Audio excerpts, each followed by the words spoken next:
Bien, pues buenas tardes a todos. Qué bueno que les entretenga este tema al igual que a mí. Si uno agarra el siglo XIX histórico, no el cronológico, que es el que va desde el fin de la guerra napoleónica, de las guerras napoleónicas hasta el inicio de la Primera Guerra, y uno ordena los personajes de este siglo, los personajes históricos, los personajes más importantes, de acuerdo a una métrica que a mí me parece que es bastante razonable, que es cuántos links de artículos de Wikipedia apuntan a ese artículo de Wikipedia. O sea, cuántos links internos apuntan para allá. Entonces, estos son em, los personajes que yo he recopilado. Este pasador no es el mejor. Entonces, ustedes encuentran de Simón Bolívar, von Bismarck, Engels, Pío IX, Víctor Hugo. Y el número uno, de acuerdo a esta métrica, no es la métrica perfecta ni oficial, pero es una métrica razonable. El más importante es Lincoln y el tercero es el héroe de nuestra tarde, es el Charles Darwin. Y no solamente nacieron en el mismo siglo, sino que nacieron en el mismo año, y no solamente en el mismo año, sino que en el mismo mes, y no solo en el mismo mes, sino que en el mismo día. El mismo día, el mismo año, nacieron el 1 y el 3. Y fíjense que, bueno, Lincoln, por supuesto, parte de esa importancia la debe a su causa contra, contra la esclavitud. Y Darwin era nieto de dos famosos abolicionistas, Josiah Gedwood y Erasmus Darwin, un tipo que era por sí solo muy famoso y que había escrito además de una especie de protoevolución. Y Erasmus tuvo un hijo que se casó con esta mujer, la madre de Darwin, y que muere cuando Darwin era muy joven, estaba cerca de cumplir 9 años. Y él quedó con una especie de bloqueo de toda su vida respecto al concepto de la maternidad de la madre y nunca usaba la palabra. En un momento de adulto estaba jugando Scrabble y él veía la palabra other, pero alguien le añadió una M que escribió mother. Y Darwin dice, no, no es posible, no existe la palabra M, other. Mother. Bueno, tuvo que vivir entonces una infancia un poco diferente y lo ingresaron a este internado junto con su hermano, que también se llama Erasmus. Imagínense, la educación del siglo XIX. En un momento el encargado dice, mire, él muy tranquilo decía, no he azotado al mismo chico bisemanalmente más de 3 veces en 26 años. Para que vean que yo soy una persona razonable, que me porto bien y que trato bien a la gente que está aquí en mi internado. Y después su padre le dice, ya, tú vas a ser médico, ¿cierto? Y lo manda a la Escuela de Medicina de Edimburgo. Lo pasó pésimo Darwin con la disección de cadáveres, ¿cierto? Nunca fue lo suyo. Fueron malos años para él. En un momento la escuela hizo la disección de un opositor político que habían ejecutado. Imagínense el ambiente. Estaba ahí junto con su hermano Erasmus. Así que cambia de giro y se va a la Universidad de Cambridge a estudiar Bachelor of Arts. Sería una especie de college, diríamos, el día de bachillerato, que el plan era que esto le iba a permitir, este Bachelor of Arts, le iba a permitir convertirse en lo que su padre esperaba de él, que era párroco. Eh, entonces, imagínense digamos, el personaje que le pega eh, el tremendo misil a la fe de aquel entonces. Hoy día la iglesia reconoce la evolución, pero en aquel entonces fue un tremendo exocet a la fe. Su plan era ser párroco, parson de la iglesia anglicana, y ese es el motivo por el cual entra a Bachelor of Arts. Ahora, mientras esto ocurría en Europa, otras cosas ocurrían en Sudamérica, en particular en la costa sur de Chile, donde estaba el capitán Pringle Stokes, que estaba a cargo de una expedición en un barco llamado Beagle. Es el motivo por el cual el canal Beagle se llama así, por ese barco. Una expedición hidrográfica, ¿cierto? Una época en la que habían terminado las guerras napoleónicas, entonces las grandes potencias navales estaban intentando afianzar su espacio comercial y parte de dicha misión, para realizar dicha misión había que, entre otras cosas, mapear las costas y también medir profundidades en ciertos lugares. Entonces estaban en una expedición hidrográfica, pero mientras su gente se estaba ya afectada por el escorbuto, estaban en este laberinto de canales que es la Patagonia chilena, con un clima de perros, daban vueltas en círculos, se equivocaban, los mapas no les funcionaban bien y el señor Pringles no pudo más, con esta situación y optó por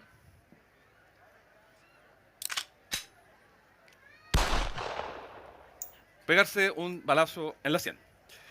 Y es aún peor de lo que suena porque no murió al tiro, tuvo varios días de agonía, pero finalmente fallece. Y ustedes pueden ver, ¿cierto?, su tumba en el cementerio inglés que está ahí cerquita del fuerte Bulnes, al sur de Punta Arenas. Entonces, bueno, después de un periodo de interinato, la capitanía la toma este joven, muy joven, aristócrata, que era Robert Fitzroy, que es el hombre, es cierto que le da por supuesto el nombre a la montaña y que le da el nombre también, el nombre científico del alerce, y es también la persona que acuña el concepto de pronóstico del tiempo. Él inventó esa palabra, esa frase, ¿cierto? Y entonces él vuelve con 3 fueguinos, por lo demás, de quien voy a hablar después. Y había que volver. El Beagle tenía que hacer la segunda expedición. Pero dice, mira, el capitán anterior se suicidó. A mí se me suicidó un tío. O sea, yo no puedo de nuevo ir solo a esas soledades patagónicas, lo voy a pasar pésimo, tengo antecedentes familiares, esto no va a resultar así como así. Entonces estaba la tripulación, pero necesito un caballero de buena conversación. Necesito un gentleman con quien yo pueda, en una época muy clasista, ¿cierto? No sé si habrán visto Downton Abbey. Imagínense, bueno, esto es anterior a Downton Abbey, pero imagínense la lógica, ¿cierto?, británica. Necesito alguien de mi nivel, alguien que yo termine y en la sobremesa, ¿cierto?, pueda tener conversaciones elevadas como un caballero de mi tipo merece. Y bueno, invitan a gente en Cambridge, a los profesores de Darwin. Uno decide no ir porque cuando le vio la cara a la esposa, en ese momento decían 2 a 3 años. Al final el viaje fue de 5. Pero imagínense, querida, me voy en un viaje de 2 a 3 años a mapear las costas del mundo. Y Darwin acababa de terminar su Bachelor of Arts en Cambridge y él dijo, fantástico, esto es una excelente experiencia de airearme un poco y conocer los trópicos antes de enclaustrarme a mi vida de párroco. 22 años tenía Darwin. Bueno, su padre le dijo, pero por ningún motivo, hijo. O sea, ni una posibilidad, va a ser una pérdida de tiempo. Pero ahí su cuñado, el hermano de la mamá de Darwin, lo convence. Le dice, oye, mira, le encanta, es naturalista, ¿cierto? Porque Darwin estaba obsesionado con los escarabajos, con la geología, con cazar, le gustaba mucho cazar. Entonces, mira, fantástica oportunidad y después ya, bueno, después va a seguir la carrera que tú has dispuesto para él. Pero por ahora dale esta oportunidad. Y el padre que tenía muchas lucas, no solamente accede, sino que además le financia el viaje.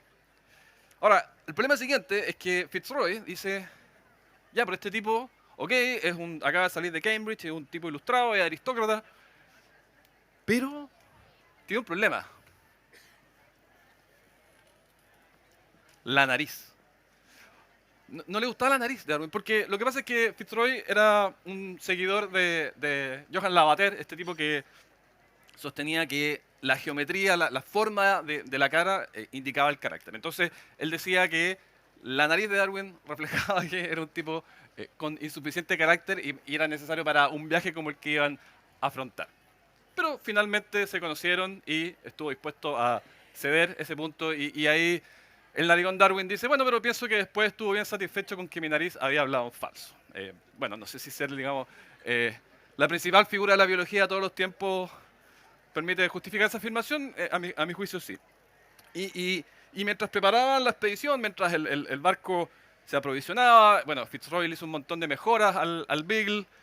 Mientras ocurría todo eso, y Darwin estaba muy entusiasmado y esperando por zarpar, a fines de 1831, este señor escribe un libro acerca de silvicultura, de las prácticas forestales, y en un anexo, que en ese momento nadie pescó mucho, del anexo de ese libro, estaba, ¿cierto?, escrita la teoría de la evolución con selección natural. Con menos detalle de lo que escribió Darwin, pero fíjense las cosas de la vida. La verdad que nadie lo tomó mucho en cuenta, no hizo muchas olas, pero mientras preparaban el barco, esta cosa ya se estaba escribiendo. Así que la verdad es que Darwin no fue el primerísimo. Yo les decía antes que su abuelo ya había hablado sobre esto, pero sí fue el que lo hizo con mayor rigor, el que lo escribió con detalle, el que tenía la evidencia a mano para poder escribirlo como navegantes. Y finalmente, después de un par de intentos fallidos en que el viento no les era favorable y después de esperar a la Navidad, que estaban todos los marineros borrachos después de Navidad, zarparon un día 27 de diciembre y Darwin, o sea, vómito, vómito, vómito, ¿cierto? Mucho mareo de navegante. Él tenía el sueño de viajar a Tenerife antes de que lo invitaran a esta travesía. Y soñaba con Tenerife, sonaba. Y cuando llegan, no pueden desembarcar porque no los permitieron por la cólera que en ese momento había en Inglaterra. Dicen, no, no, ustedes vienen de un país con cólera, así que ni una posibilidad. Pero sí desembarcaron en Cabo Verde y ahí Darwin se empieza a volver loco. Además que se podía bajar del barco y dejar de vomitar. Y empieza como un niño, ¿cierto?, a recorrer sin parar, a caminar y a escribir todo lo que ve, todo lo que ocurre. Y sobre todo geología. O sea, hoy día Darwin uno lo asocia, ¿cierto?, a la biología, pero en ese momento él era más un geólogo que un biólogo. En Brasil, por ejemplo, cuenta cómo estaban a 60 millas de la costa y de pronto, ¡pum!, todo el barco cubierto de telarañas y unas arañitas chiquititas que eran arañitas rojas. Y él dice, pero ¿cómo es posible que arañas estén a 60 millas de la costa? Hoy día sabemos que es porque hay arañas que viajan aprovechando los campos eléctricos, viajan por el aire, cosa que en ese momento no se sabía y que por supuesto sorprendió mucho a toda la gente que estaba ahí involucrada. Bueno, y el viaje por Sudamérica la verdad que es un enredo. Uno pensaría que recorrieron y siguieron, pero era ida y vuelta porque estaban mapeando, ¿cierto? Entonces, en Brasil, las líneas verdes son viajes por tierra y las líneas negras son viajes por mar. Fíjense que Darwin pasó mucho más tiempo en tierra que en mar. Uno piensa, el viaje del Beagle, ¿cierto? Uno se lo imagina todo el tiempo adentro de un barco, pero la verdad es que pasó más tiempo en tierra. Aquí es cuando comienza a volverse loco con las plantas tropicales de Brasil. Estaba cerca de Río de Janeiro y después llegan a Montevideo. Y ahí, bueno, hace otro viaje por tierra y de pronto se encuentra con un campesino que en una cerca, en una valla, ¿cierto?, tenía nada más y nada menos que un cráneo prehistórico de lo que después se pasó a llamar el Toxodon platensis, ¿cierto?, que era este animal, ¿cierto?, y lo tenía ahí en la cerca y los niños lo usaban de tiro al blanco. Y por eso también le faltaban los dientes de abajo. Esa es efectivamente el cráneo que encontró Darwin. Entonces, todo el viaje refleja que era una época. Hoy día el mundo está muy pisado, pero hace 200 años la verdad que mucho menos. Entonces, hoy día es difícil hacer hallazgos. Darwin la verdad que hizo muchos. Y después llegan a Bahía Blanca y ahí ya Darwin se da un festín de fósiles. Y entre otros encuentra este megaterio que es un pariente cercano al melodón. Es un perezoso gigante, ¿cierto? Y eso está en el Museo de Historia Natural de Londres, a donde llegó su... Porque él enviaba estas cosas en los barcos que pasaban por el sistema de correspondencia británico, y eso lo recibe Richard Owen, que es yo hablé de él en mi charla del viernes, es el individuo que acuña el concepto, la palabra dinosaurio, lagarto terrible. Partió el cráneo por la mitad, Darwin se llevó una mitad, pero al final logró quedar ahí en el Museo Británico. Y encontró no solamente esto, encontró muchas otras cosas. Habían también unas placas, ¿cierto?, de armadillo, pero un armadillo gigante. Él al principio pensó que el Megatherium tenía esas placas, no, hoy día sabemos que en realidad era de un gliptodonte. Pero lo que les digo es que hace un viaje, mira, vamos a ver estos estratos, y se encuentra una serie de fósiles increíbles del Plioceno, el Pleistoceno, una cosa así que hoy día hoy día para encontrar un fósil, ¿cierto?, hay que, imagínense lo dateado que hay que estar. Pero él con unas caminatas lograba encontrar estas cosas, como quien hizo un continente semi-virgen. Y como no había fotografía todavía, estábamos cerca, pero todavía no, entonces la expedición llevaba un ilustrador. Bueno, después se bajó y fue reemplazado, pero entonces tenemos esta imagen que refleja lo que fue ese periodo en Laguna Blanca pintada por el ilustrador en el momento, yo creo que sea bastante contemporáneo. El que está ahí, ese es Darwin, este jovencito, ¿cierto? 22, ya quizás ya 23 años, lo llamaban el Filos, así por cariño, ¿cierto?, como el filósofo del barco. Y el que está ahí al lado es el capitán Fitzroy. Y Darwin ahí limpiando algunos de sus fósiles. Bueno, después se vuelven para el norte. Aquí ya se empieza a poner un poquito enredado el viaje, no es necesario que lo memoricen, pero sí que tengan en cuenta que no era una sola línea completa, una sola hebra que va desde Europa de vuelta. Y en este segundo pasaje por Argentina, dice que está en un momento, bueno, conversaba con la gente, él aprendió castellano, después a veces escribía algunas cosas en castellano, y dice que un momento estaba con una familia, ¿cierto? Entonces le dice, ya, primero, una vez más, gente que creía que el mundo era plano. ¿Cómo es posible? Bueno, se quedaron muy sorprendidos cuando les conté que no era plano. Y después dicen, ya, pero le tengo una pregunta más importante. No sé si dijeron más importante, pero le tengo una pregunta que nos acongoja. Y Darwin dice, chuta, a ver si me pillan, no sé si voy a ser capaz de responder esta hondura científica que quién sabe qué me van a preguntar. Y le dicen, ¿es verdad que las mujeres de Buenos Aires son las más lindas del mundo? Y, y Darwin obviamente le dice lo que quiere escuchar, ¿cierto? Y dice, le dice, "Charm- charmingly so", así como adorablemente sí. Y después el otro le dice, ¿viste? Este es un señor de mundo, un señor que ha recorrido todas partes y confirma lo que yo siempre he dicho, que las argentinas son las más lindas del mundo.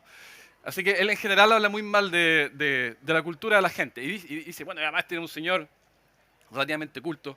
Bueno, Montevideo, después bajan, pasan ahí, no alcanzo a salir, pero pasan por las Malvinas, llegan al canal Beagle. Este es esta, me lo pasé rápido, es una ilustración de el Beagle en el canal Beagle y ahí con una canoa con yaganes. Y en el primer viaje, en un momento, los fueguinos, los yaganes, le roban una canoa y Fitzroy dice, esto maldito, ya se había suicidado Pringle Stokes. Entonces, secuestra, para recuperar la canoa, secuestra a tres fueguinos eh, y con tal de usarlos como moneda de cambio, y después compra un cuarto. Lo compra por un botón de madreperla. Y bueno, al final dice, ¿sabes qué? Estos tipos ya están acá arriba, ya sabemos más o menos cómo son, y no les sirven como moneda de canje para la canoa, pero dice, me los voy a llevar de vuelta, no canoa en realidad, un bote que era de ellos, del Beagle. Dice, me los voy a llevar de vuelta al Reino Unido, los vamos a evangelizar, los vamos a culturizar, los vamos a civilizar, digamos, con el lenguaje de la época, y después yo me voy a encargar de traerlos de vuelta. Entonces todo este viaje que hasta ahora, en el barco venían estos tres fueguinos que ya habían aprendido a hablar un poquito de inglés, ¿cierto? Y le habían puesto nombres así como de mascota. A ella la llamaban la sexta fueguina, ¿cierto? Abajo estaba el nombre en su lengua original, no la traducción, sino que cómo se llamaban. Después, este es el que tenía 14 años, más o menos. Este es el que compraron por un botón de madreperla, por eso le pusieron Jimmy Botón. Y está el York Minster. York era una montaña. Entonces, imagínense esta especie de mascotas que traen dentro. Y el plan ahora era dejarlos junto con un misionero británico. Iban ahí a llevar la iglesia anglicana, ¿cierto?, a los confines del mundo. Había un cuarto, pero se murió de viruela en el viaje. Y lo dejan a este señor con todo tipo de lujos. Llevaba, oye, tenía así bandejas de plata, tenían muebles de caoba. 9 días después, el barco vuelve a pasar así a chequear, oye, ¿cómo estáis? Oye, en el momento en que llega el barco, los yaganes le estaban arrancando la barba con conchas de almeja. Y este misionero, el señor Matthews, dice, no quiero saber nunca más de esto, se sube el Beagle y dice, no, yo nunca más me bajo de aquí, al menos en esta zona. Y dijeron, bueno ya, entonces serán estos tres que trajimos europeizados los que tendrán que continuar la labor misionera. Ustedes podrán imaginar que no fue exactamente lo que hicieron los fueguinos, continuar la labor misionera, así que todo ese esfuerzo quedó abandonado. La verdad que la historia de esas tres personas es bien impresionante. Bueno, después vuelven al norte, vuelven al sur, en un lugar que se llama Carmen de Patagones. Hoy día uno piensa en toda esta zona habitada, ¿cierto? Hay carreteras, hay almacenes, hay supermercados, pero en esa época no había, o sea, lo único que había era unos pocos indígenas, digamos, pero no había ningún camino, no había infraestructura de nada. Ahí se terminaba la civilización occidental. Y después imagínense el tremendo viaje que se manda para el norte. Yo les digo, uno lee lo que fue solamente esa travesía por tierra, desde Carmen de Patagonia, después llega a Buenos Aires, sigue subiendo por la ribera del río. O sea, solamente ese viaje lo hiciéramos cualquiera de nosotros y sería la aventura de nuestras vidas. Pero para Darwin fue una parte más del viaje. Tuvieron que esconderse los indígenas. Después, cuando vuelven a Buenos Aires, les toca que la ciudad estaba cercada porque son una época muy convulsionada en Sudamérica, ¿cierto? Y después vuelve y sigue a Montevideo. Y ahí ya van en forma más definitiva al sur para no volver más. Vuelven a las Malvinas. Y aquí llegan a la desembocadura del río Santa Cruz, que es el que desagua el lago argentino. glaciar Perito Moreno, ¿cierto? Llega a ese lago y después ese lago llega al mar. Y dicen, ¿saben qué? Vamos a dejar el barco un tiempo en tierra y vamos a remontar el río arrastrando los botes, no el barco, sino que los botes, con cuerdas hasta llegar a los Andes. O sea, imagínense, y no, o sea, no hay soporte, no hay, arrastrando los botes a hombro. Yo digo, estos tipos estaban, no sé si eran extremadamente fuertes y una voluntad de hierro, o estaban todos locos, digamos, o una mezcla de ambas cosas. O sea, a mí me dicen, yo arrastrando un río, o sea, perdón, arrastrando un bote por el río Santa Cruz para arriba con la comida, con todo. O sea, digo, y eso, a mí me gusta la montaña, me gusta el outdoors, pero ni a palo hago esta cuestión. Y al final este viaje dura 21 días y Darwin quedó con los zapatos deshechos y no lograron llegar hasta los Andes, pese al esfuerzo titánico. Y Darwin queda bien decepcionado por no haber logrado llegar hasta ese hito que él tanto anhelaba. Él quería ver la cordillera de los Andes. Ahora también uno dice que tanto, si igual después le iba a ver por el lado chileno, pero bueno, estaba realmente con la cabeza fija de que quería hacer eso. No, no llegan hasta el lago mismo, llegan un poquito antes del lago y después la bajada es mucho más rápida porque la hacen por el río. Y ahí después ya Estrecho Magallanes y tienen más contacto con los Yaganes, posiblemente también con los Selknam, que son los Onas, digamos. Y aquí habla pestes de ellos. En un momento, por ejemplo, dice que un niño les dice, no, lo que pasa es que aquí hay pocas ancianas porque a las ancianas no ayudan a cazar, no ayudan a pescar, pero comen, po. Así que de vez en cuando la pesca, la caza está mala, nos comemos una anciana. Entonces dice que ya dice que cuando alcanzaban cierta edad, las mujeres se escapaban y se iban a esconder al, al- al bosque. Eso lo cuenta él en su viaje. Cuenta también en un momento, dice que estaba nevando y entonces una mujer así muy, muy curiosa llega al barco a sapear todo y estaba desnuda y tenía una guagua acá en el pecho amamantando y se le iba acumulando la nieve arriba de la guagua. Y estaba ahí como mirando a ver qué podía obtener del barco, todo. No, era realmente otra época. Y tiene muchas frases que son bien demoledoras, ¿ah? Porque hoy día casi todos vemos a Darwin como un ídolo. Ahora, la verdad también, esto es para matizar un poco, tiene muchas frases que hoy día con sensibilidad del siglo XXI la verdad que nos quedan muy mal. Por ejemplo, estos pobres desgraciados se habían quedado raquíticos. Sus horribles rostros estaban embadurnados de pintura blanca, sus pieles eran sucias y grasientas, el cabello enmarañado, las voces discordantes y sus gestos violentos. Al ver tan repugnantes cataduras, cuesta creer que sean seres humanos y habitantes del mundo. Aquí no sé por qué me cambió la tipografía al computador, al pasarlo al otro computador. Y hay muchas frases parecidas. Por ejemplo, no todas apuntando a los fueguinos, a veces también a otros personajes de Sudamérica. O también, por ejemplo, en Nueva Zelanda dice que fue a subir un cerro, pero dice, y mi guía era un estúpido. Hoy día uno cuando escribe cosas es más cuidadoso, ¿cierto? Dice, si quiere pelar al guía que no conocía bien el camino, lo hace de otra manera, pero la verdad que en 1800, en los primera mitad del siglo XIX era un poco distinto. Entonces dice, pasamos junto a una canoa con 6 fueguinos y no he visto en ninguna parte seres más abyectos y miserables. Gente de catadura tan detestable como no creo haberla visto en mi vida. Eso fue en Uruguay.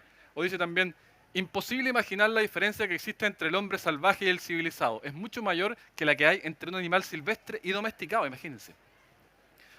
Pertenecen a una raza muy distinta a la cretina, miserable y ruin establecida más hacia el oeste, y parecen tener estrechas afinidades con los... Me cambió la tipografía. Siempre que partíamos de algún sitio solíamos decirnos unos a otros, gracias a Dios que al fin vamos a vernos libres de esos desgraciados. Eso a propósito de que cada vez que aparecían los fueguinos, Yaganes o Selknam, siempre estaban buscando algo que obtener, siempre le estaban pidiendo cosas, qué puedo conseguir yo, qué les puedo robar o qué puedo obtener. Dudo mucho que se haya podido reunir jamás en una pequeña embarcación 6 hombrecillos más feos. Así que está lleno de estas cosas, el libro. Yo seleccioné aquí estas 6, pero está repleta. Igual Darwin es un gran tipo, lo que pasa es que hay, hay- hay que ponerse en la lógica del siglo XIX. Bueno, y aquí el viaje sigue Chiloé y llega hasta Valparaíso. Ahí se encuentra con la colonia británica residente y hace una tremenda travesía hasta Mendoza. Cruza primero por Cajón del Maipo, después se va Embalse el Yeso. No existía el Embalse el Yeso, en realidad Río Yeso. Paso por Tío Piuquene y una tremenda travesía que lo lleva hasta Mendoza. Y después cruza de vuelta por Uspallata, que es más parecido al paso internacional actual, ¿cierto? Em, y habla que estaban estas vinchucas. Dice, no, y teníamos teníamos que lidiar con estos insectos.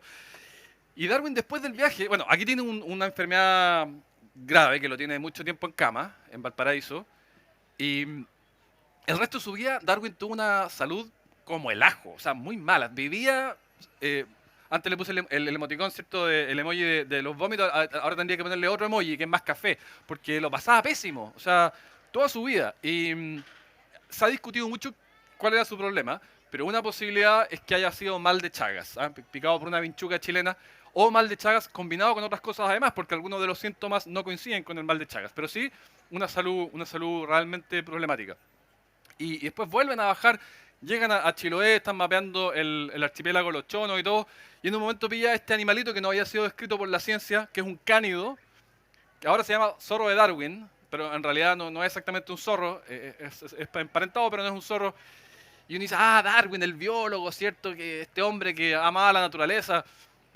Pero, ¿qué cuenta él en su diario? Dice, tan absorto estaba en observar la labor de los oficiales que pude acercarme cautelosamente por detrás y desnucarle con mi martillo geológico. Yo les decía que era un cazador. Y de hecho es lo que nos recuerda una frase increíble que se despacha el papá de Darwin, este médico rico, ¿cierto? Que en el periodo que estaba en la universidad yo les contaba que era muy bueno para cazar. Entonces, esto totalmente es cierto, esto lo cuenta él y dice, no te importa nada más que disparar los perros y cazar ratas. Y serás una desgracia para ti mismo y para toda tu familia, le dice su padre a uno de los personajes más notables de la historia humana. Porque era bueno para cazar. Y mientras estaban en Chiloé, de pronto ven que el volcán Osorno, ¡pum!, erupción. Entonces, además de que el mundo era un lugar, como quien dice, más virgen y había más posibilidades de hacer hallazgos, tuvo suerte Darwin, suerte desde el punto de vista del naturalista, porque le tocó la erupción del Osorno, le tocó un tremendo terremoto, que voy a hablar ahora, y además cuando estaban en el canal Beagle, hubo un desprendimiento de hielo gigantesco que ellos estaban en la playa y casi se los lleva, casi arrastra los botes, con suerte salieron con vida de eso. Entonces, son experiencias que poca gente vive, él las vivió todas juntas. Él dice además que en simultáneo con la erupción del volcán Osorno, hizo erupción el Aconcagua. Él no estaba ahí, y el Aconcagua no era un volcán. Así que, alguna de las curiosidades, ¿cierto?, de su diario de viaje. Bueno, después Valdivia, Concepción y vuelta a Valparaíso. Y cuando él estaba en Valdivia en este momento, estaba echado debajo de los árboles y manso que terremoto. No sabemos exactamente la magnitud, pero fue un terremoto bien grandote. Y la ciudad más afectada fue Concepción. Y después imagínense, en este momento era ante todo un geólogo. Y cuenta, ¿cierto? Apenas era posible tenerse en pie. Los edificios se estremecían y bamboleaban. No hay una sola casa en pie en Concepción ni en Talcahuano. Que 70 aldeas han quedado destruidas y que una ola inmensa se ha llevado a las ruinas de Talcahuano. Esa es una litografía que muestra, ¿cierto?, la catedral que quedó hecha a pedazos. Así que para este geólogo no podía creer lo que le estaba pasando. Ahora, bueno, Chile es el Chuck Norris de los terremotos, así que si te tenía que pasar en alguna parte, tenía que ser acá. O sea, cuenta también que se encuentra con un naturalista alemán, Renus, y él le dice, mira, este es un lugar, hay que tener cuidado, porque yo estaba cerca de Curicó y le encargué a una niña que alimentara a unas larvas para esperar a ver cuándo se convertían en mariposas, unas orugas, perdón, no larvas, orugas, para ver cuándo se convertían en mariposas. Y a la gente del pueblo esto le pareció una herejía, llamaron al sacerdote, llamaron al obispo y me arrestaron por estar haciendo este experimento. Y cuenta también, después estaba con Renus, con este alemán, y dice que estaban con un señor que era relativamente culto, y le dice, oye, ¿y usted qué opina? El alemán le dice a este señor chileno, ¿y usted qué opina de tener aquí a este joven, cierto, que está dando vueltas por el mundo con su martillo, geólogo, y que está investigando coleópteros y lagartos? Y este chileno supuestamente culto le dice, mira, esto de que manden a una persona con plata a investigar todas esas porquerías, a mí la verdad no me la creo. Aquí tiene que haber gato encerrado, dice. Entonces, como para una persona que no podía concebir que simplemente este tipo estuviera haciendo pega de naturalista. ¿Cómo? Pero no está produciendo nada, digamos, no está extrayendo pieles, no está minando minerales, está describiendo. No, estas porquerías es gato encerrado. Bueno, y después él sigue por tierra, entra un poco al Valle del Elqui, habla mucho de la lluvia en esta zona, de la falta de lluvia, qué sé yo, y llega hasta Antofagasta. No llega hasta Antofagasta. no alcanzó. Llegó hasta Copiapó. Y ahí se reencuentra con el Beagle y continúa Van Iquique. No pueden desembarcar en Lima porque otra revuelta sudamericana más. Bueno, así que donde pasó más tiempo Darwin fue en Chile, fue el país que... el viaje que reescribe la historia de la vida ocurrió ante todo en Chile, ¿eh? Una pequeña curiosidad. Y llega entonces al punto que, si bien pasó menos tiempo, es el punto más famoso del viaje, que son las Galápagos. Y una de las cosas que... Ustedes saben que Galápagos significa tortuga en castellano antiguo. Entonces, Darwin, una de las cosas que hace es que se pone a montar tortugas de las Galápagos, que es una manera de decir Galápagos de las Galápagos. Y dice que eran difíciles, que se les ponían medias chúcaras, pero él hacía lo posible y se entretenía ahí montando tortugas. Y le llama la atención porque son muchas islas y se encuentra ahí con un británico que lleva un tiempo y le explica, mira, los caparazones son distintos en cada isla. Yo puedo reconocer de qué parte es cada tortuga solamente mirando el caparazón. Entonces Darwin, chuta, todas estas ideas, ¿cómo es posible, cierto? O sea, ¿cómo la creación va a haber sido tan fina de haber puesto una tortuga diferente, ligeramente diferente en cada isla? No, esto está sospechoso. Dice, esta idea de la creación está sospechosa. Y el barco se lleva varias tortugas, una de las cuales se cree, no estamos seguros, pero se cree que es Harriet, que después termina en el zoológico de Steve Irwin. No se ha logrado traquear así completo, pero es posible que lo sea. Y la verdad es que el barco se llevó muchas tortugas y el primer teniente regaló 3 tortugas a un jardín botánico. Así que esa podría haber sido una tortuga que compartió el barco con Carlitos Narices Darwin. Y ve además que hay grandes diferencias con los sinsontes, que son una especie de pájaro, un género de pájaro, y también con los pinzones. Esta es una ilustración que está en su libro de los pinzones, y ve cómo en las distintas islas hay pequeñas diferencias en los picos. Entonces, de nuevo, esta idea de la creación única no cuaja, no hace sentido si es que uno encuentra en islas tan cercanas diferencias menores. Él no se preocupó de clasificar bien todo esto mientras estaba ahí, pero cuando vuelve después y lo hace con calma, empieza a parear, ya este viene de esta isla, este viene de esta isla, con ayuda de documentación de otra gente, y ahí es cuando el sistema empieza, la idea de la creación única, ¿cierto?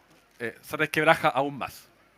Bueno, el viaje continúa a Nueva Zelanda, donde tenía este guía estúpido, pasa por Tahití, queda maravillado con el lugar, queda maravillado con la gente, hizo una especie de escalada increíble en este paraíso tropical. Y después pasa por Sydney, que le encantó porque era muy inglés, ¿cierto? Por Tasmania, por el oeste de Australia. Y ahí se encuentra, fíjese, con animales que, bueno, son ciertamente extraños hasta el día de hoy. Está esta rata hocico de canguro y, evidentemente, el ornitorrinco. Vio estos 2 animales el mismo día. Y bueno, el ornitorrinco, ustedes saben que no mucho antes había llegado el primer ejemplar a Europa, no vivo, sino que embalsamado, taxidermizado, diríamos. Y entonces la persona que lo recibe dice, pero esto es muy raro, ¿por qué tiene este pico de pato? Y lo que piensa inicialmente y lo escribe, dice, yo creo que esto es un invento de un taxidermista chino que nos quiere engañar, dice. Pues no puede existir este animal, digamos. Y tú dice, yo creo que le cosió las patas y le cosió el pico porque no puede existir un animal así. Pero Darwin lo vio vivo y fíjese que escribe lo siguiente, dice los pasadores de Antofagasta, no, dice, de seguro 2 creadores distintos debieron haber estado trabajando. Como les digo, o sea, tratar de encajar el modelo que entonces primaba en el mundo se vuelve cada vez más difícil a medida que ve todas estas cosas. Y por eso que no existiría el Darwin que conocemos si no es por este viaje, si no hubiese visto todo lo que vio. Y bueno, después continúa, llega a Sudáfrica. Perdón, antes de eso pasa por islas, por islas y por atolones. Y cuando ve los atolones, ahí se manda, yo encuentro que esta es la parte más aburrida de su diario de viaje, cuando empieza a explicar su hipótesis de cómo se forman los atolones. Y bueno, la publica después cuando vuelve. Entonces uno preguntaba en 1838, 1839, ¿conoces a Darwin? Tú hubiesen dicho, sí, el geólogo. Eso es lo que, y sobre todo, el tipo que explicó cómo se forman los atolones. Y cuando llega a Sudáfrica, se encuentra con una carta de su hermana que le dice algo así como, mira, no, estas cartas que tú nos has estado enviando han tenido una recepción fantástica. Las hemos publicado y están todos maravillados con ti. Y Darwin se quería morir porque dice, pero ¿cómo publican mis cartas sin preguntarme? Yo hubiese sido mucho más cuidadoso en la manera de escribirlas, esto era algo privado. Y bueno, y ahí esa es la carta donde ella le cuenta a su hermana y Darwin le responde, y ahí pone, dice, bueno, y como dicen los españoles, y ahí escribe en castellano, no hay remedio, ya se la mandaron, ya qué voy a hacer. Por eso que cuando Darwin vuelve, ya era una persona bastante famosa.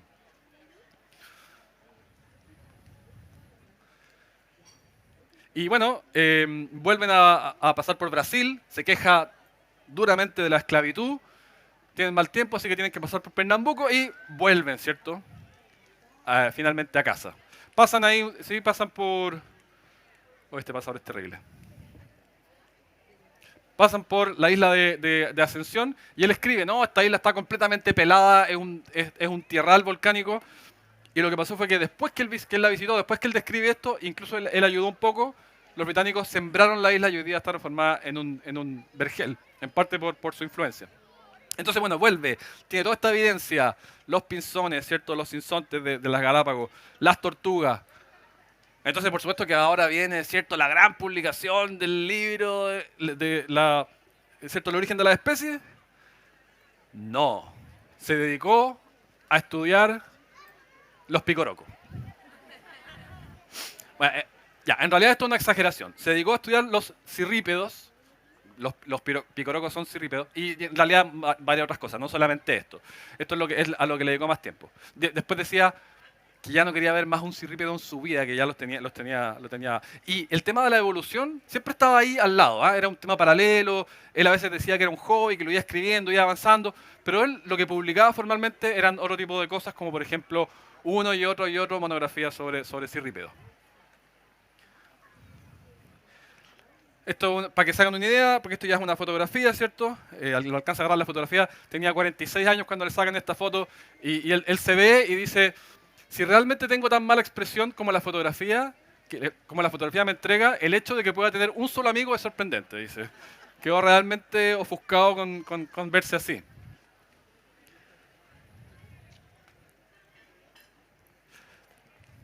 Ay, este pasador. Bueno, pero después de cerca de 20 años, un colega suyo, este señor Alfred Russel Wallace, que había vivido experiencias parecidas a las de él, primero en el Amazonas, donde perdió todo lo que había recolectado, todos sus tesoros de naturalista, y después en el sudeste asiático, él escribe un texto donde habla de la evolución, habla de la selección natural, y Darwin recibe un borrador, lo lee y dice, maldita sea. Es como si este tipo me hubiese leído, como si me hubiese plagiado casi. Y entonces ahí es cuando ya decide publicar una versión corta de lo que iba a ser su libro largo de evolución, se apura, aunque fue todo muy caballeroso, entre ellos dos lo conversaron, les tocó exponer juntos al mismo tiempo en la sociedad, ante la sociedad de Linneo, del Linnean Society, aunque Darwin no fue porque se le acaba de morir uno de sus 10 hijos por escarlatina, así que estaba en otra. Entonces hay que publicar este libro y lo recibe este editor que era religioso y lo lee y dice, mira, la verdad, esto está complicado, un tema delicado. Dice, ¿por qué no escribes de palomas? Todo el mundo está interesado en las palomas, todo el mundo le gustan las palomas. ¿Qué es esta cosa tan rara de la evolución, cierto? Bueno, por supuesto que no le hizo caso, lo publicó de todas maneras pese a la sugerencia del editor y la verdad que fue un éxito, no digamos que fue Taylor Swift, pero las 1500 copias las vendió al tiro, así que el libro le fue bastante bien. Esa es la primera edición del libro que cambia la verdad la historia de cómo entendemos la vida en la Tierra. Además, si ustedes obtienen el manuscrito van a encontrar que los hijos aprovechaban las páginas para hacer sus dibujos. Es bien, bien adorable. Este es el manuscrito original del origen de las especies.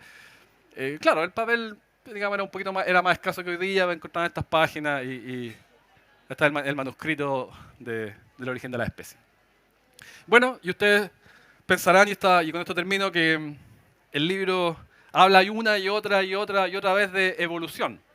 Pero la verdad es que la palabra evolución, ya sea como sustantivo, como verbo, en cualquiera de sus versiones, no aparece mucho. De hecho, aparece una sola vez en la última página, en el último párrafo, la última palabra. Sé que el pasador me jugó una mala pasada y iba a ser con más suspenso al final. Pero eso es. Bien, pues muchas gracias.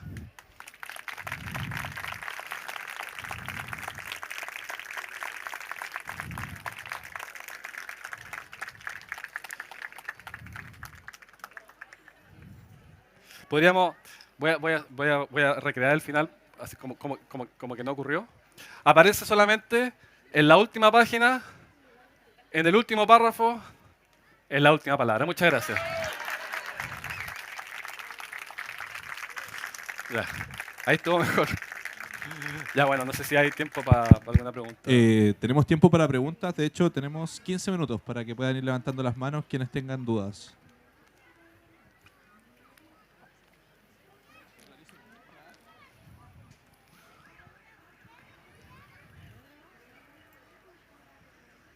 Sí.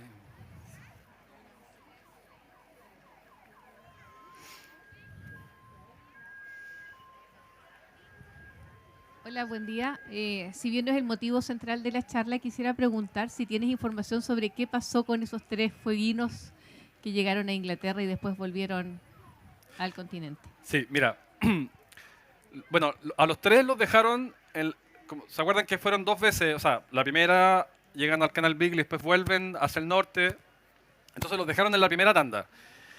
En la segunda, había pasado un buen tiempo y se encuentran con Jimmy Button y se encuentran que está vestido igual que el resto de su, llamémoslo, de su etnia, ¿cierto?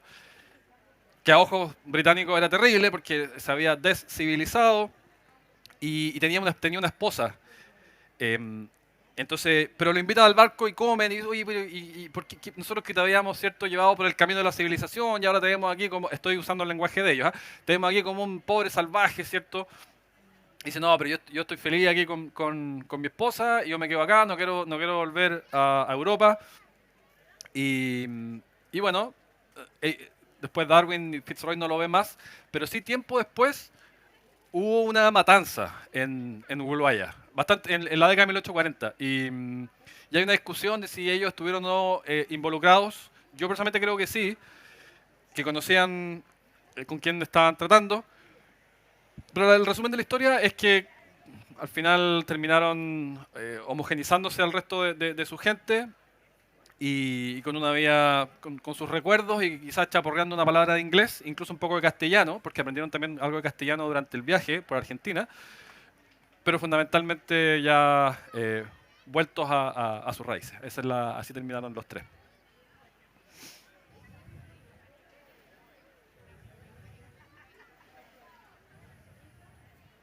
Hola, buenas tardes. No sé si puedes comentar un poco sobre el tema de esta imagen sobre la evolución que marca al Homo sapiens como final de la evolución, pero que es como una versión simplificada de lo que en verdad es como esto del árbol de la vida, entendiendo que la especie finalmente no son como, la evolución no es lineal, sino que algo más macro, y la gente entiende mal esto de que evidentemente por esta imagen, y entendiendo que al final todo está como conectado y somos como todos, venimos del mismo origen, pero no es una evolución por estadios o lineal.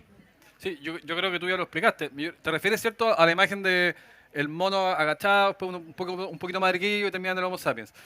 Claro, esa imagen pareciera indicar que está el chimpancé, después alguien que es un poquito menos chimpancé, un poquito menos, un poquito menos, un poquito menos, y el ser humano. Y no funciona así. Bueno, aquí en esta sala hay gente que sabe, que lo podría explicar mejor que yo, pero al final son múltiples ramas que se bifurcan y trifurcan y multifurcan.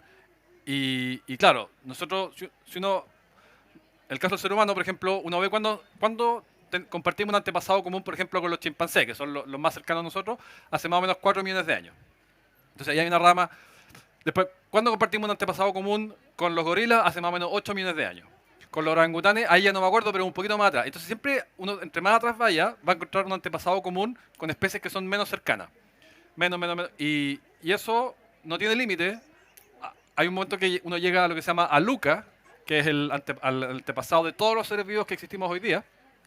Y bueno, no sé si, o sea, no sé si se entiende, digamos. Uno incluso lo puede hacer un poquito más, en vez de irme tan atrás como 4 millones de años, hablar del chimpancé, uno puede hablar del el Homo sapiens, que es el común ancestro de todos nosotros, y por ADN sabemos que hubo una mujer que se llamó la Eva mitocondrial, bueno, así la llaman los científicos, que es descendiente, o sea, perdón, la ascendiente es madre de todos nosotros, antepasada de todos nosotros, y se ha corrido la fecha, pero entiendo que son algo así como 70.000 años de ese orden. Fue una mujer eh, que todos los seres humanos que estamos vivos hoy día la consideraríamos una antepasada. Entonces, eso, no es que sea, uno no puede hacer una línea continua que es chimpancé, que se transforma en un chimpancé, que se transforma en neandertal, que se transforma en humano, sino que son múltiples ramas que se van abriendo. No sé si te satisfizo mi manera de explicarlo.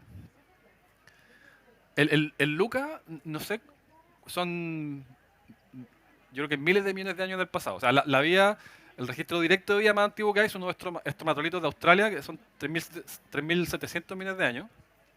Y el Luca, yo creo que está más cerca de eso que de nosotros. No sé bien cuántos años son, pero es muy, muy antiguo. Luca es por la inicial, sí. Muchas gracias, Joaquín. Muy interesante la charla.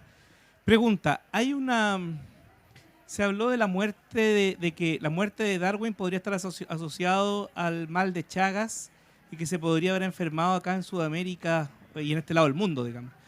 ¿Tú has podido pesquisar eso? ¿Estás de acuerdo con eso o crees que simplemente fue una noticia que se dio? No sé lo suficiente, o sea, yo no soy médico, no tengo formación de médico. Yo sí sé que yo he leído las fuentes y su primera llegada al paraíso ocurren dos cosas. Uno, que habla de las vinchucas, y dos, que es su primera gran enfermedad. Su primera gran enfermedad. El problema es que los síntomas posteriores no todos coinciden. Tienen más síntomas que la enfermedad de Chagas. Entonces, me dice, ¿qué fue? Que lo debilitó y por eso tuvo otras afecciones también. Pero la verdad que yo aquí estoy replicando como loro porque no tengo formación así científica médica como para yo hacerme mi propio juicio, digamos. Para no pegarme como decíamos el otro día, un chat mullo, cuando es un chamullo arrojado por el chat GPT.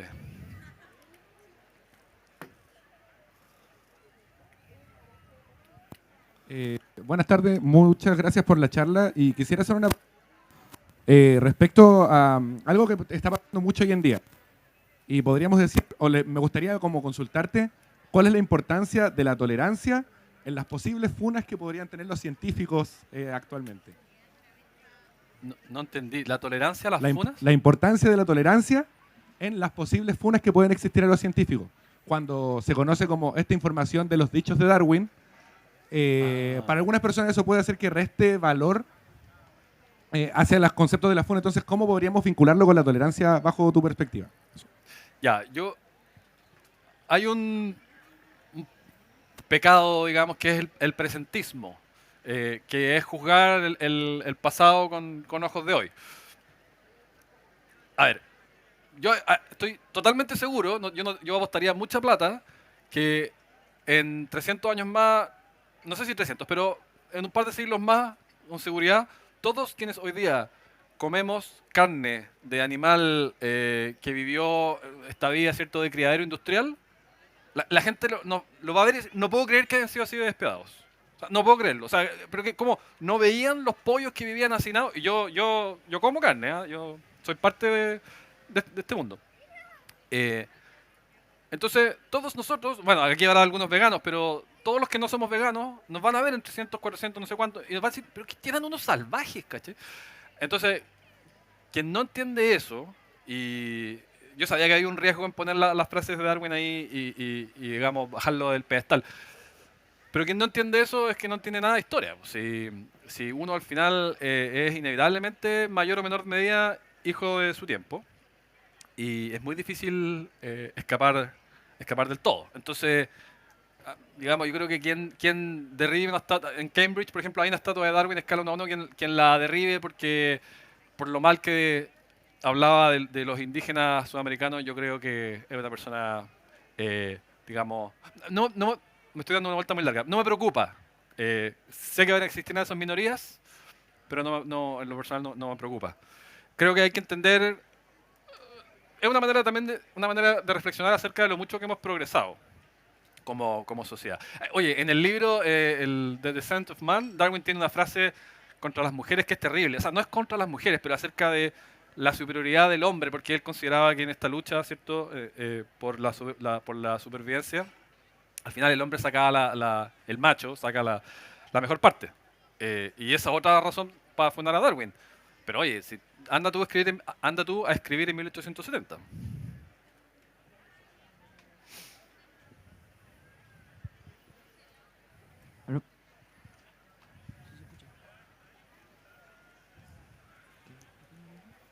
Así, teniendo en cuenta como que en ese tiempo la iglesia era como muy fija en lo que decía, cuadrada, así como terca en ese tiempo, ¿qué reacción tuvieron las figuras como más importantes de la iglesia a las escrituras de Darwin?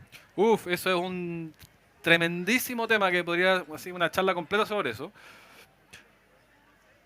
A ver, esto fue, yo diría que fue en dos oleadas. Primero fue este libro, que El origen de las especies, que no habla tangencialmente, pero no habla directamente de los humanos, aunque se insinuaba, por supuesto. Entonces esto generó cierto grado de escozor. Pero ya con The Descent of Man, ahí ya sí que se armó la grande. Y se formaron facciones. Estaban la facción liberal de los clérigos dentro de la iglesia anglicana, que decían, mira, en realidad esto es coherente, en algún momento Dios insufló de alma al ser humano y por lo tanto es un proceso gradual. Y después estaban los más literales que, mira, esto es completamente inadmisible. Y oye, fue un escándalo terrible. Hay una famosa conferencia que se hace, una famosa presentación, donde, bueno, va Fitzroy, entre otras personas, y un arzobispo dice, así como, y usted, tiene una frase así del tipo, y ustedes alguien puede llegar a pensar, ¿cierto?, que usted, o sea, usted dice que usted desciende del mono, una cosa así le dicen. Y Thomas Huxley, que él se autodenominaba el bulldog de Darwin, en el sentido del el que lo defendía con más fuerza, dice, bueno, no estoy citando también, pero dice, a mucha honra, ¿cierto? Prefiero 1000 veces descender del mono que descender de alguien como usted. Y ese tipo de peleas fueron... O sea, esa sesión es famosa porque fue un escándalo. Fitzroy estaba detrás diciendo, la escritura. Él era una persona religiosa y es bien gracioso todo lo que ocurre en esa sesión. Entonces, se forman facciones y esto empieza ya, dentro de la sociedad científica, a ganar progresivamente más y más aceptación. Y después lo que ocurre es que, bueno, hay muchas denominaciones cristianas, ¿cierto? La católica tiene la particularidad de que tiene una jerarquía, existe una curia y un magisterio oficial, cuestión que no tienen otras denominaciones. Y el magisterio oficial de la iglesia termina por aceptar la evolución por ahí por la década de los 60. Entonces hoy día la iglesia católica considera que esto es coherente y que no mina las escrituras, cosa que ocurre menos en el mundo protestante, sobre todo en norteamericano, y por eso es que uno ve hoy día, uno viaja por Estados Unidos, por ejemplo, y por ahí se puede encontrar con una réplica gigante del Arca de Noé, como si fuera una cosa literal. Pero a mí me parece más sensata la postura de la Iglesia Católica.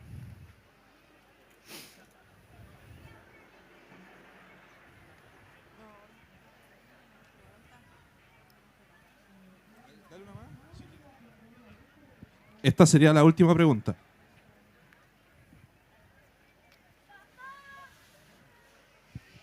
Gracias. Gracias, Joaquín, por acá. Me perdí la primera parte porque estaba afuera, pero en fin. Oye, ya que estamos acá en el norte, yo leí en algún momento que Darwin llegó hasta por ahí por la altura de Copiapó, ¿cierto? Copiapó, Después salió. sí. Estuvo por ahí por Huasco y todo. Y no vio el desierto florido, eso fue lo que yo leí por ahí, pero que escribió algo sobre las semillas que podían aparecer, ¿no? Sí, escribe... yo muy brevemente mencioné que de lo que más habla entre Santiago y Copiapó es de lluvia. Habla que, mira, cayó un poquito de lluvia acá en La Serena y están todos felices, pero no llegó a más al norte. Y habla de que dice, porque acá hay unas semillas que cuando llueve me dicen que florecen y y lo menciona. Yo tengo una particular sensibilidad con la lluvia, entonces me llamaba la atención el énfasis que le ponía a eso. Y claro, o sea, la mayor parte del pasaje habla un poquito de minería entre Santiago y Copiapó, de minería y de el efecto de la lluvia sobre la vegetación, y hace esa mención a cómo las semillas son capaces de florecer en el desierto. Sí.